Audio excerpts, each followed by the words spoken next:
What is going on, everybody, and welcome to your ThoughtLoad Thursday. Today I'm going into the irresistible lure of ultra-processed foods and doing a deep dive into palatability. So welcome in, where we're going to unravel the science behind the foods that dance on your taste buds and sometimes hijack our better eating intentions. Today we're peeling back the wrapper on ultra-processed foods, those staples of convenience that fill our supermarket shelves and all too often our pantries at home. But what makes them so hard to resist? Let's dig into that science of palatability and discover the masterful engineering behind the allure of ultra-processed foods.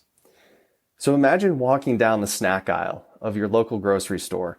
Your gaze lands on brightly colored packages, your favorite snacks beckoning to you. What is it about these foods that make them so appealing, so irresistible? It's not just the marketing, it's the science. First, though, let's define our terms. Ultra-processed foods are not just any processed foods. They're products that have been significantly altered from their original state, often with the addition of colors, flavors, preservatives, and texturants.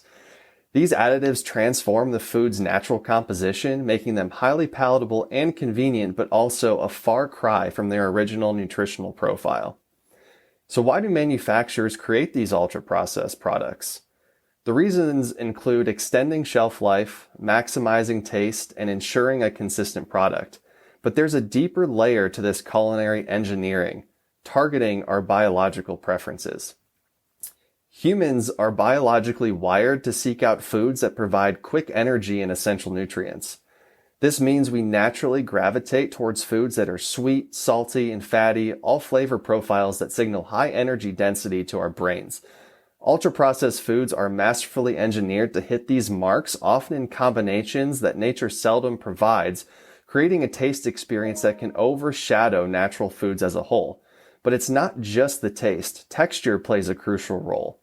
The crunch of a chip, the smoothness of a cream-filled cake, the fizz of a soft drink.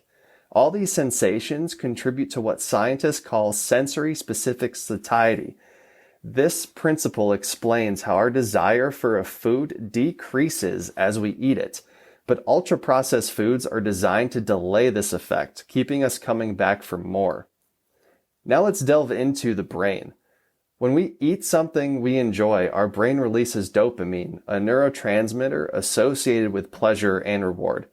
Ultra-processed foods with their intense flavors and textures trigger a significant dopamine release, reinforcing our desire to experience that pleasure again.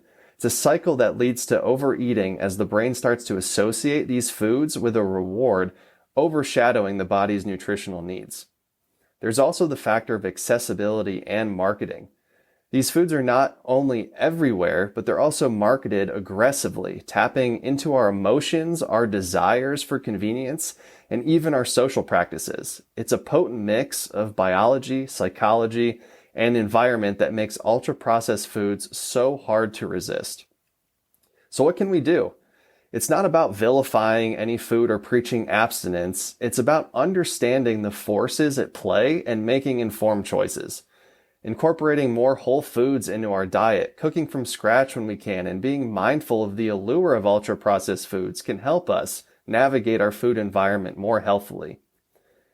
So as we wrap up today's journey through this world of ultra-processed foods, let's remember the power of knowledge. By understanding why these foods are so palatable, we can better manage their place in our lives and our diets, striving for a balance that nurtures our bodies and satisfies our taste buds. So thank you guys for tuning in this week to ThoughtLoad. Join us next time as we hit another